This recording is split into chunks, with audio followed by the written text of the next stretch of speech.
Mark, thank you so much for being here today. I'm really excited to have you on because you're taking on health from a totally different perspective that's maybe out of the norm for some people listening to this show.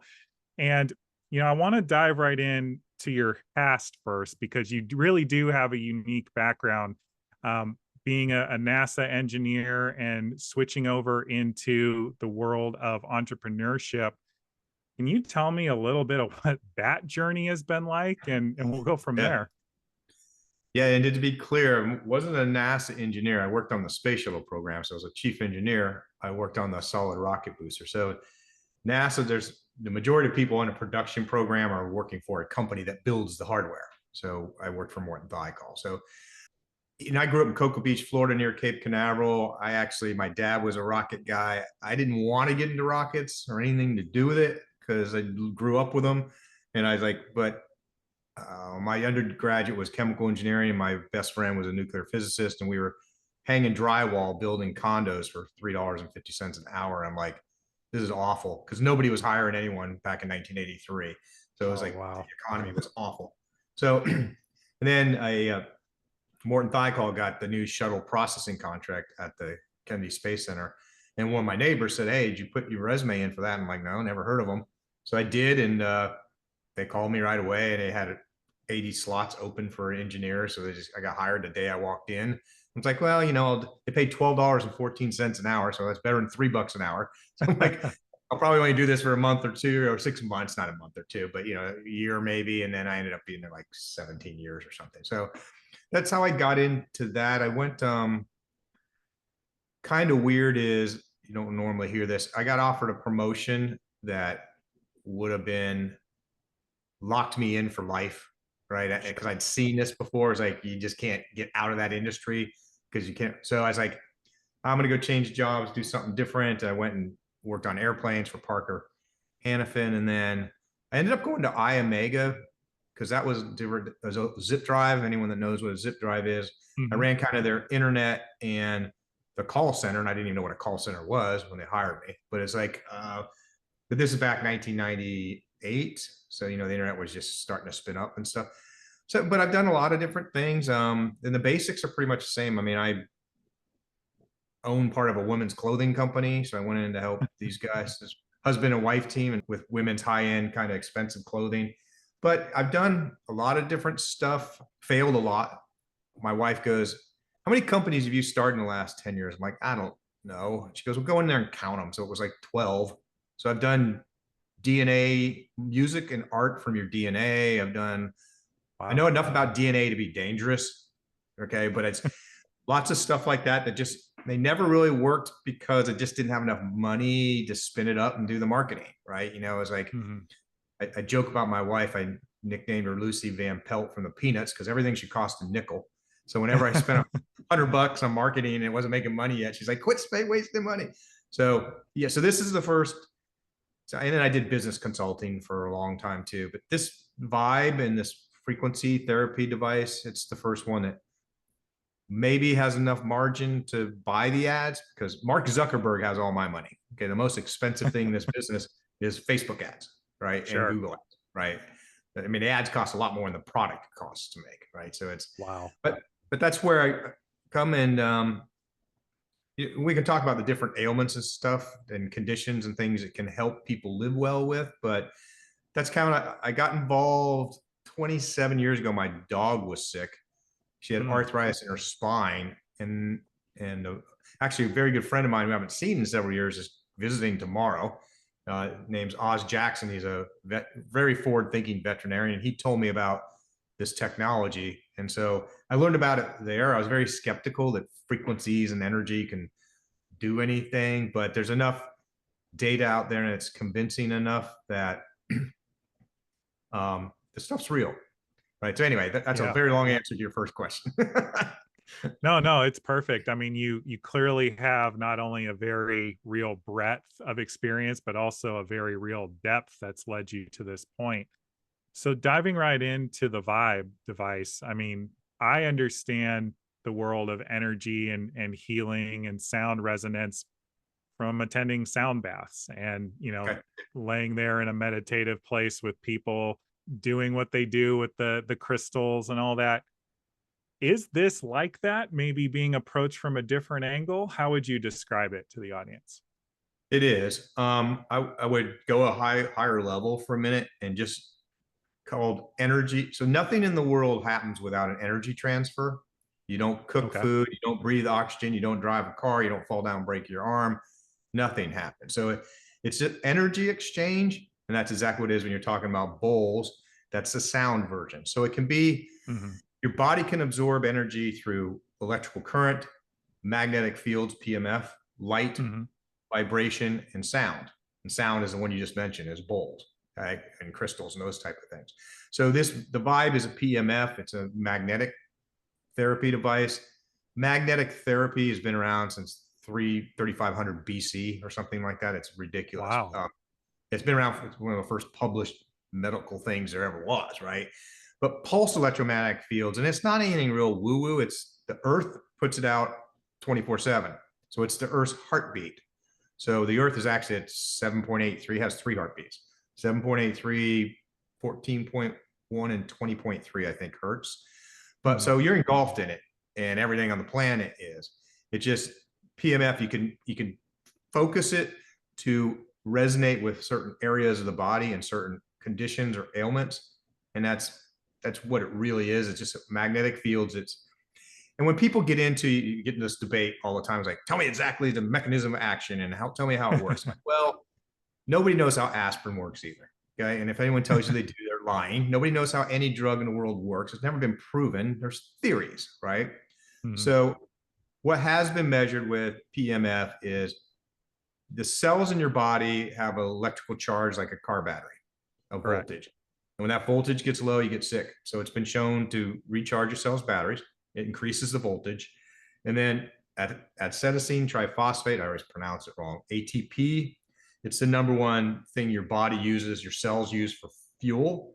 So it Yeah. increases ATP up to 500%. So you're recharging your cells' batteries and you're giving your body the food it needs so your cells can eat the food, quote, and allow your body to do what it does best, heal itself. So that's it Hmm. at the highest level. Now you can get into the deepest dive we want on theories of other things, but that's what it's doing, and that's what we believe it's doing, and that's what the community believes it's doing. So Yeah, no, that's really interesting. So you're basically harnessing something that's already occurring in the earth. And I feel like if I remember correctly, I saw a YouTube video or something years back where it looked really airy fairy woo woo at the time, but people were calling it earthing. They were going barefoot, walking around all day in the grass, just no shoes, no socks to quote unquote connect to the frequencies and the vibrations of the earth. This is the same thing with more scientific backing, I'm hearing you say. it's the same kind of concept, sort of. Now, as we're speaking, I have my feet on an earthing mat. Okay. But Oh, what I love that. the way the earthing works is kind of the opposite. It's pulling bad ions and stuff out of your body into the ground. It's not putting energy into it. It's going the other way. It's taking bad energy and draining it out of your body is what grounding's doing. So, I mean, there's some similarities in that it's, you know, alternative kind of health thing. But one thing you said, because I mean, I have so many Facebook haters, people, and like, so I wrote an article called Liar, Liar, Pants on Fire. Okay. Mhm. And said, here's the top 100 scams of all time: MRIs, antibiotics, DNA sequencing, CRISPR, right? You go through Mhm. all of these technologies that are absolutely, positively impossible until they weren't, Right. right? So if you just go look at that list of those 100 things, you're like, okay. I mean, if you had a cell phone on the Mayflower, what would people have said? You know, this is voodoo. It can't Burn the work. witch. Burn to witch, right? All that stuff. So if you think about it that way, and if I want your listeners to do this, go study for 5 minutes what an MRI is and how it works, and your jaw will hit the floor. There is 7 different magic going on at the same time that should all of them should be impossible. Nothing Yeah. should be, it shouldn't be real, but yet we do a million MRIs a year and nobody's questioning the picture, right? So think about it that way, right? Is everything's magic until it's not. Okay. Mhm. Um, if you went man on the street with a microphone, you said, "Hey, you ever heard of PMF?" About 1 out of 20 people are going to say yes, and they'll know of it from a mat that they laid on at a chiropractor or alternative health center or something like that. Interestingly, if you go ask horse owners, they almost all know it. So they Hmm, know what a MagnaWave is. It's a larger machine that their veterinarians come out and they treat their horses with PMF. So it's very, interesting. very well known in the horse industry, right? Which is one of the big markets we're really marketing to now, because we're giving them a device that costs about the same as one session of a Wow. MagnaWave, right? This begs a follow-up question. Is this where equine therapy comes from? Because people are like then able to tap into the frequency of these horses that are have been treated? I don't know. I've never been asked that before, but it horses, and anyone that's a horse owner will agree with this, is it's 1,000 pound animal. It's really big, right? But they're way more sensitive to electrical fields and stuff than humans are. Hmm. And so people go, how can that little device help a 1,000 pound animal? Well, it does. Now, the magnetic waves, just real quick, magnetic waves do not travel very far. They drop off really quick, like the square the Sure. distance. But you can wear it with a lanyard around your chest and still makes a swell in your foot go down. How is that possible? The theory is it's resonating with the water in your body. And we believe that's Yeah. true because if you're not hydrated, it doesn't seem to work as well. And the second one is your body and your skin is electrically conductive. So a magnetic field, alternating magnetic field, is going to make a small electrical current. Plus, my theory, can't prove any of it, is it's now been discovered that magnetite is in human cells. Now, we've always long believed in birds and sea turtles, that's how they migrate, but Sure. it's now been found in human cells, magnetite. And if that's true, then it's going to be like a string of magnets in your cells, right? It can help transfer the energy. So it can get Wow. full body coverage without having to lay on a mat by just wearing it with a lanyard or put it in your pocket. Or I've now given up on telling women not to put it in their bra because they do it anyway. Mark, Yes. I appreciate you sharing this all today because I understand what you're saying because it's taking me back to my high school physics class. Like I remember learning all about all of our cells having their own individual charges and Right. things like that. And in the electricity unit, like how we're able to conduct electricity through our skin, or at least be the conduit of electricity. And to your point on the skin, like why the skin is what typically gets zapped first if we were to get struck by lightning. So everything you're saying makes sense scientifically to me. You mentioned like the swelling in the feet. What are some examples of ailments that people could be experiencing in their everyday life that this device could be a cure for? A couple things. You can't ever say the word cure. Okay, I'm not a fair. doctor. I'm a rocket scientist, and I don't even play a doctor on TV. Um, but the one that we've studied the most is PTSD and trauma. Um, we have a Interesting. we have a 90 actually, so we have a 98% success rate with it, which seems impossible. But to my knowledge, I've done the largest clinical trial with PTSD and PMF in the world. I don't know anyone that's done as many. We have several hundred sample size now, but it's so that's that what got me motivated to pull the trigger to invent this was I saw what it was doing for PTSD at that time, particularly military veterans. But now it's, more than half our customers in the PTSD realm are civilian women, right? Either bad husband, bad boyfriend, kids suck, miscarriages, life, right? Yep.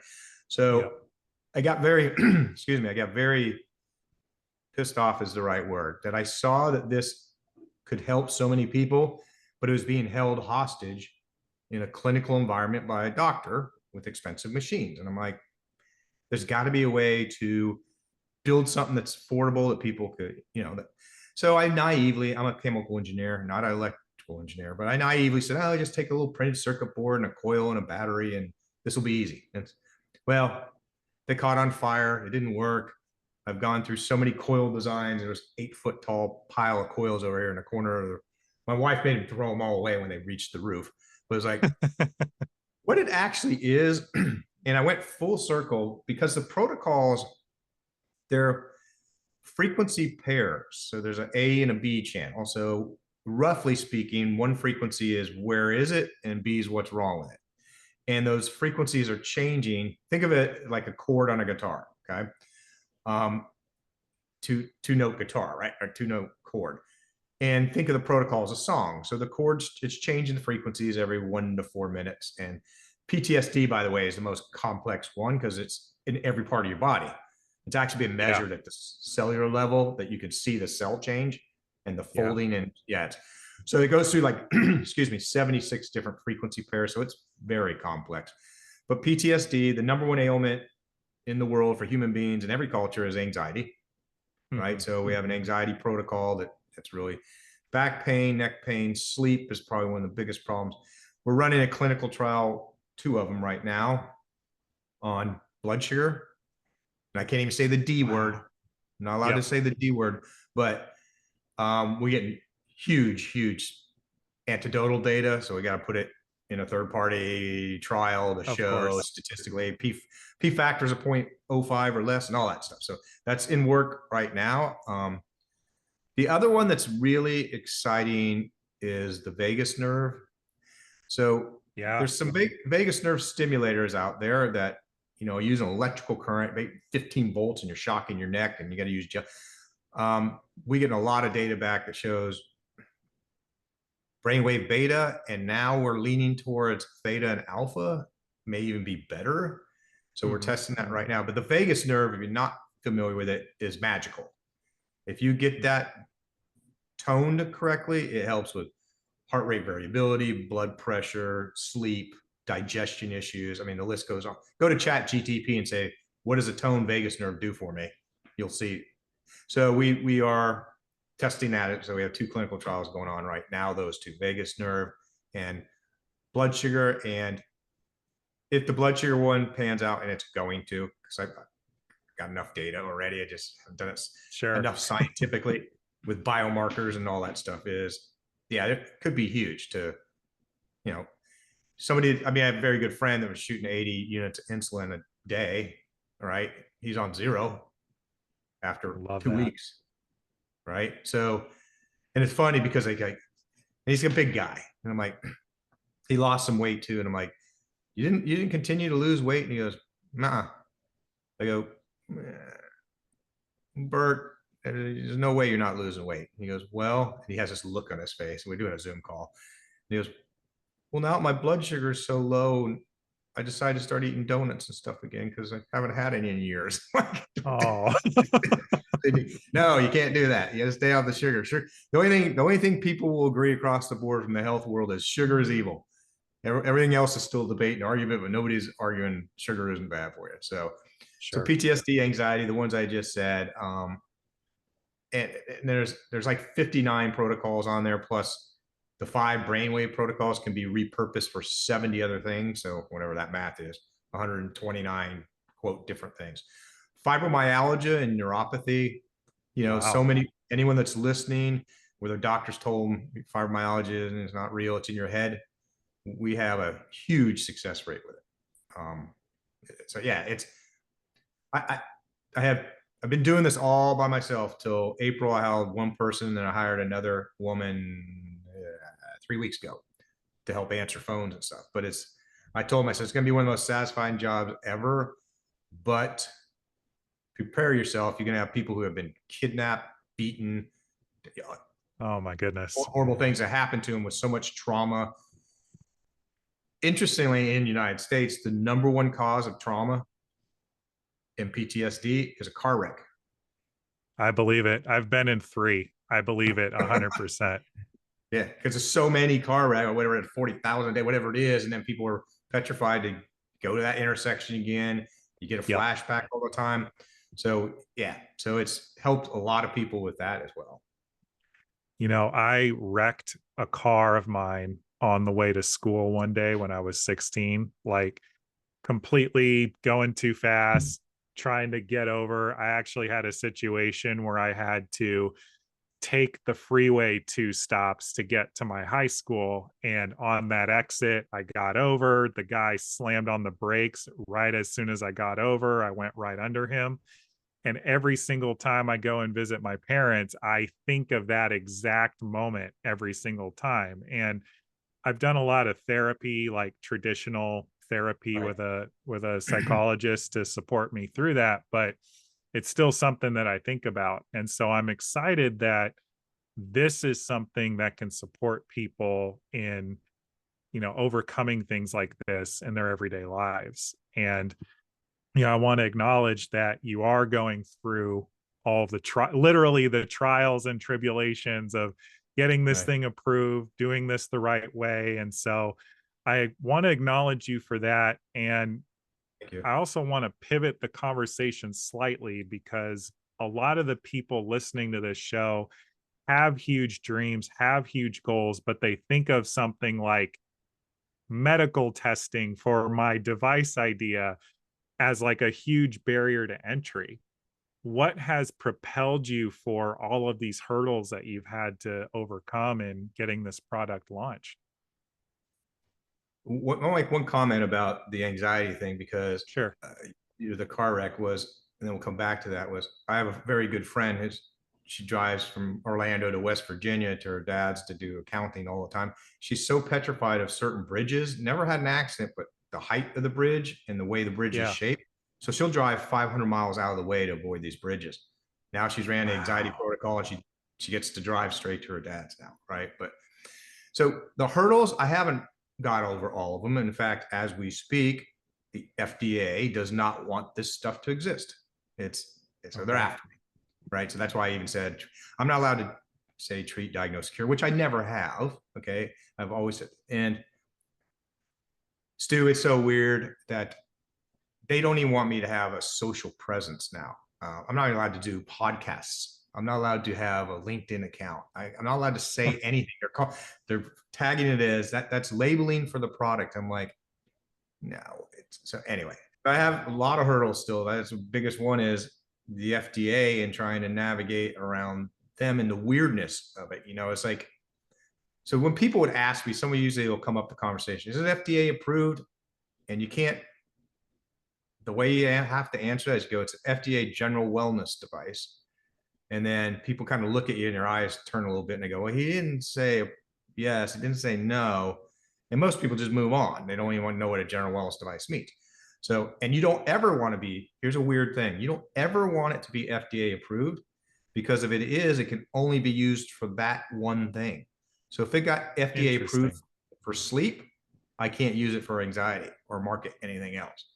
So most PMF devices that are out there, the vast majority in the last 10, 15 years are going to be one of two things: FDA general wellness device or the disclaimer you see all the time. This has not been evaluated by the FDA. They leave it at that. So I've been marketing it as an FDA general wellness device. Now the FDA doesn't want me to even say that. So I'm like, I don't even know what I call it anymore. It's not a medical device. What it actually is, and I've made this argument, going back to the design of it, it's actually an MP3 player. It's a music player without a speaker. So Interesting. all the programs are, I'll show it to you. All the programs are MP3 files that I built on a music synthesizer. Now I'm not a musician. I wish I could play something, but I can't. So there's a music synthesizer that my buddy let me show me how to use it. And so you put the frequencies in there and I create an MP3. That's what's actually playing. So it's got a printed circuit board and a battery, and it's got two coils in there, and the songs being played out of the coils that make the pulse electromagnetic field. Now, if you took the coils out, just attach it to a speaker, you'd hear it. It's going to sound like wah, wah, wah, wah. It's going to sound like 1 to 1,000 hertz of mixed frequencies, right? Right. So it's not that magical in that just because your ears aren't listening to it, your body is. So your body's listening to the energy, and it literally, I made this argument with the FDA. It's an MP3 player. No, it's a medical device. I go, I designed it. I know what it is. It's a music player. It plays songs. In fact, what's interesting is like 2 years ago in the middle of nights, because think about, you can put an oscilloscope on there and see 40 hertz. But when you mix 40 and 116 together, that's hard to even see on a digital analyzer. I mean, it's complex. So I'm like, how, from a quality point of view, how do I guarantee this thing is putting out the right frequencies? And then it dawned on me in the middle of the night. I'm like, okay, the human ear can listen to 20 hertz to 20,000 hertz. I said, I'm going to go play Stairway to Heaven on it. And if I can hear the guitar, the bass, and the vocals, that means it's all soldered correctly and it's built correctly. That literally is our quality control in production. We play a song, and if you can hear the song, it means you built it right. Love it. Right. So it's the simplest, it's the smartest thing I've ever done in my life, I think, because I had oscilloscopes over here and all that stuff. I don't know what the hell I'm doing. I can't really see it anyway. And then it just dawned me at 3 a.m. Just go play a song, play Led Zeppelin. If you can hear it, and actually if you put a static magnet next to it, I don't even have to put a speaker on it because it makes it like 10 times as loud. It has a little slight buzzing sound that I've learned that 0.2%, 0.3% of our customers have superhuman hearing, because they'll go, it's making a bunch of noise. I'm like, what? And I get on a Zoom call. I'm like, I don't hear nothing. And they'll send it back to me. And, there's a slight buzzing if you stick it to your ear, but some people can hear it from across the room, that their ear is just freaked out to some certain frequencies. And it gets up to 105 Fahrenheit. So it does get warm because it puts out a lot of energy. But the other thing I've learned, people are super sensitive to heat. Sometimes they'll tell me it's burning them. I go, it's not burning you. It's 100 degrees. And like, no, it's 400 degrees. I can't, it's going to melt. And then I have them shoot it with a laser thermometer or touchless thermometer. It's like 100. Go, it's 100. Sure. You just, so that's a weird thing too, is like people's perception of sound and temperature is a very small percentage of them. Could that be like a manifestation of the anxiety or the PTSD that they're experiencing the device in a certain way? Yeah, the answer is yes. It could be a number of things. Like, right, people don't. Here's a quick story real fast. So when I used to teach creative thinking, I used to teach at Los Alamos National Labs 4 times a year. The smartest nuclear physicists in the world, right? I'm just a dumbass chemical engineer. So I know I'm going to get murdered when I walk in there. So when I walk in the room, I don't make eye contact with them, none of them. I just pull down the first slide, and it's a history of physics. And it shows about every 15 to 20 years, whatever you thought was right is completely wrong. So I go through the history of physics, and as you go, bang, I don't make any eye contact with them. I just go through that for like 15 minutes. And I turn around and I go, so there's an 82% probability whatever you did your PhD thesis on is a pile of shit and it's worthless. And they all kind of like slouch in their chair. Right? Because it's probably gonna be wrong. So we don't know, right? Because you learn every time you turn the page, it's like a video game. Life, right? Is nobody knew that could do that. And then, you test something else and this happens. Well, it shouldn't have done that. All kinds of strange things. So there could be a bunch of stuff going on. I get asked all the time, is it all a placebo effect? I go, don't think so, because we have biomarkers and some other stuff too. But this is the argument I make. If somebody has a gun in their mouth and want to commit suicide due to PTSD and then they don't because of this device, I don't care if it's 100% placebo. Yeah, right? it's still a win because you're keeping somebody here on this earth. Right. And here's we got biomarkers and self-reported stuff from the Veterans Administration surveys, what we use for like PTSD, for example. But you know what one of the best litmus tests is? Ask your spouse and kids if you're better.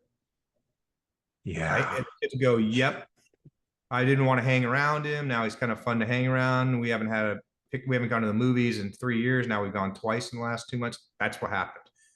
It's that friends around you and stuff see the difference. And we can go deep dive into that, but it's weird is sometimes people will go, I don't think it made me feel any better. I'm like, so on a PTSD study, 0 to 80, 80 means as broke as you can get in the PTSD world. I have people go from 70 to 10. I get them on a Zoom call and go, I don't think it helped me. I'm like, you went from a 70 to a 10. You self-reported that in 30 days. And they start crying. They start crying because, so I've talked to psychiatrists, I've talked to a bunch of doctors, and they're all telling me the same thing is, people forget how they felt. Their brain just rewired. And so it's weird. I mean, I have a friend who's a chiropractor since kindergarten. We've been friends since kindergarten. He hasn't been a chiropractor since kindergarten, but he says every time I get a new patient, I videotape them when they come in because they're on a walker. Next time they come in, they're on a cane. Third time they come in, they got a lap dog. And they're like, I could always do this. No, you couldn't. 2 months ago, you couldn't even walk, right? Like remind people, no, this is where you were at. But it's a weird psychological thing of people forget how bad they felt. Yeah. Yeah, and I do wonder how much of our pains and our miseries are 10 or 20 or 100x by our minds and how we feel or how we're focusing on what our experience is. And I think that what you're up to here is truly remarkable because I've lived it in a lot of ways. Like we talked about MRIs. I've had so many of those. I had 5 back surgeries on my lower back before I was 30. Oh, I've had all types of poking and prodding from, some of the best doctors in New York City at the time, but really it was doing kind of the non FDA approved stuff that got me back to normal, but it was just because I was allowing myself to view that something was out there for me that could help me and believing in it. And, with that said, I know that what you're up to does have scientific merit. So I don't want to conflate the two either. I just think that one gives to the other, if that makes sense. it does make sense. And a doctor said to me on a podcast a couple months ago, he goes, Mark, PEMF is not on trial here. If somebody thinks it is, they're uneducated and they haven't taken time to learn about it. So there's something like 30,000 published papers on this technology. You can go to PubMed or NIH and just research it yourself. You'll find 100,000 of them. NASA's been using it since the 1970s and they use it on the space station every day because Mm. the bone density loss is too great with long space duration and wouldn't be able to get to Mars without it. Right. Wow. So it's used, and there's lots and lots of. I was gonna say too, the woo woo part about forgot to say this, the grounding mats. I had the same reaction when I first heard. I didn't know anything about grounding mats 3 years ago. I'm like, and I saw that documentary. I go, this is BS. I dug into it. There's 22 double blind studies on grounding mats or on grounding, walking around barefoot in the grass and stuff. And when people just go, that's a bunch of crap, go read it. Go educate yourself a little bit. Go read the studies and stuff that are out. Yeah. Unfortunately, so many of them are written with doctors that are all cocky that they don't want to speak a language that anyone else can read. It's so detailed and medical. It's like this is I fell in a coma before I got through page 2. But but yeah, there's a lot of data out there to support it. We're still learning new things about it. Like I said, vagus nerve, didn't know what that was, and now I've done enough research on it that I'm pretty excited about some of the stuff that can do. Yeah. And so Well, folks, for those of you listening, you've probably at least heard about cold therapy, cold exposure, taking a cold shower. The vagus nerve is what you're stimulating by doing that type of therapy or doing that type of cold immersion. And I have to imagine this is a much more gentle way of going about it. Am I right? it is. So I was doing research on vagus nerve and watching a YouTube video of a doctor talking about it. Might have been a TED presentation. I'm trying to remember, but it was on. I saw it on YouTube. And the vagus nerve is in your brain. It comes down both sides of your neck. And on humans, it has a cluster right around your sternum, heart, and then it goes Sure. to every organ. So this is what we're testing. Yeah. It's a pendant that you just wear like a necklace. Hmm. That's going to be a vagus nerve stimulator. You just wear it like that. Part of this reason I did it, the Vibe is so easy to use. It's got 59 protocols. You just turn it on alphabetically. You go to the one you want, you hit play and put it in your pocket. This is another level of dumbed down. Okay. Look how hard this Sure. is going to be. You turn it on. That's it. And Yeah. my engineer goes, we need a low, medium, and high level. No, we don't. We don't need any of that crap. You're gonna turn it on and you can't break it. It's waterproof. I was joking Love it. about women in their bra. We've had probably 50 people drop them in the toilet. In fact, the article that we wrote in the knowledge base was they go, what happens if it gets wet? And I just send the article says, what happens when I drop it in the toilet? They go, are you a psychic? How did you know it dropped? It's the only way it can get wet. Now, having said that, I did have one person tell me they ran into the ocean. I don't know if they're telling the truth or not. Well, I'm glad you at least have it on a chain now, so it can go around the neck, and hopefully that'll get cut down. But Mark, where can folks learn more about the Vibe and maybe pick up one for themselves? They can go to thefdasucks.com. And there's a landing page there, and it has $150 off the $399, and they can learn a whole bunch of other stuff about it. And we will absolutely make sure that those links are made readily available in the show notes wherever you guys are catching this episode, no matter what platform you're listening to this. Mark, I know that we've covered a lot about your journey, to what you're hoping to achieve here, and the value that you're creating for the people who, decide that this could be for them, for what ails them, and turning their lives, up several levels the way they're hoping to. What do you feel like is the next big mountain for you to conquer, for somebody that's had so many different chapters that have been so unique and with such great depth to them? I'll tell you what my dream is with this. Like we said, it could be delivered light, sound, vibration, PEMF, or electrical current. Now, again, back to the woo-woo thing, is MIT discovered they can reverse Alzheimer's and plaque in the brain by flickering light at 40 hertz. Already knew that. So did the rest of the community. I actually got to school a MIT professor that ran it, because I explained to him, like, hey, it's coming. He goes, well, it's more than 40 hertz. You can't see it. And I'm like, right, but you didn't tape the rat's eyes open and they got the energy. How did they get it? And he goes, we never did figure that out. I go, so I told my friend, who's one of the top pediatric radiologists in the country, and she goes, Mark, they discovered in 2001 that your skin has light receptors. So I went back to this MIT guy. I'm like, he goes, that's not true. And I gave him all the research. And he goes, holy crap. So that's a long preface to my dream is to go, and hopefully, just like you had to whisper earlier, the door shut. Hey, Alexa, run Alzheimer's in the living room, and then run it through the lights, the smart bulbs, and they don't even know they're getting therapy. Now, I would already have this if anyone at Philips with these smart bulbs would ever call me back, because when you turn a light switch on, it doesn't come on. It comes on, it takes a couple hundred milliseconds with a ramp so it doesn't startle your eyes. Now, I need to be able to flicker that light up to 1,000. I need to turn it on and off 1,000 times a second. I already have the programs for that, right? It's the MP3s. It's just going, so you can run the frequencies through light. And since it's integrated with Alexa, your smart bulbs that you have in your house, you could turn two things. You could turn all those billions of dollars worth of smart lights in the world into therapy devices. The other one is most phones now have a Qi coil in them, right? Yeah. Coil that you use to charge the battery.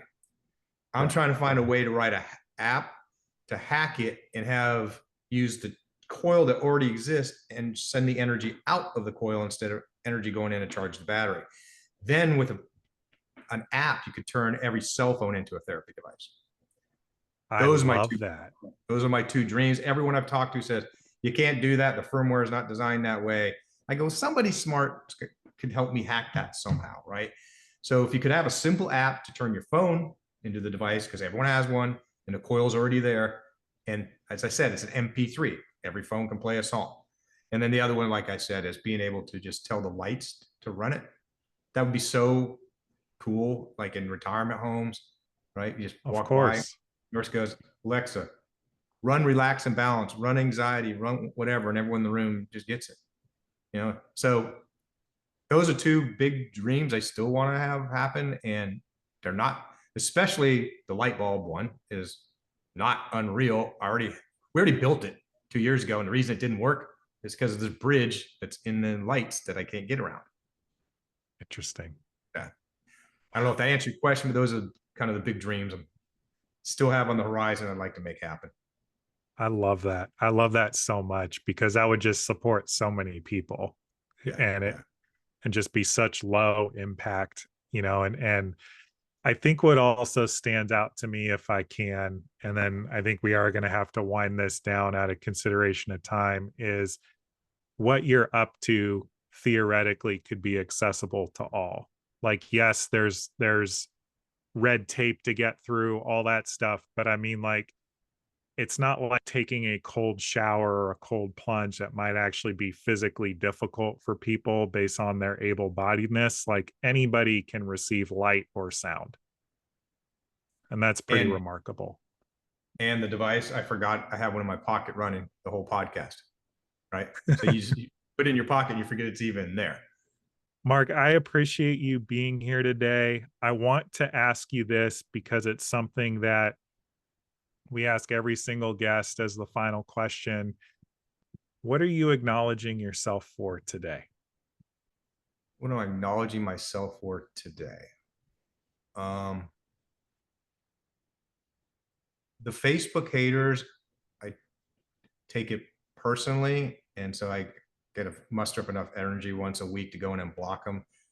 But like my wife said, and I'm doing this better, is how many hearts and thumbs ups do you get for every hater? I go probably 30 Yeah. to 1. She goes, just concentrate Yeah. on the hearts and the thumbs up and the hell with the haters.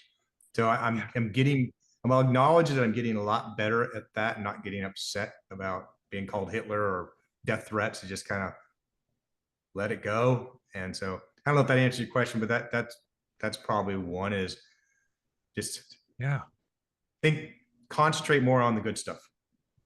Of course. And somebody said this to me, and I'm going to share it here just in case it provides any value to you, Mark, because you provided us with a lot of value today. Yep. Someone once said that haters are a measure of the impact that you're actually having. Like it actually takes you doing something with your life, like creating something of value for people, for the people that don't get it or wish they had the idea themselves, or whatever the case may be, to come at you with that hate and with that energy. And while that doesn't make it okay, like I don't like it when I get it either for putting out this podcast, but it's a direct reflection of the fact that you're actually creating something of value with your Thank time you. here on this earth. And so I So, hope that you keep that in mind. Roy Williams, a guy, and he's the highest paid ad writer in the world. He's a good friend of mine, and he measures his ads by how many complaints people call in, because it's making Yep. a difference, and it's memorable because it jingles and stuff.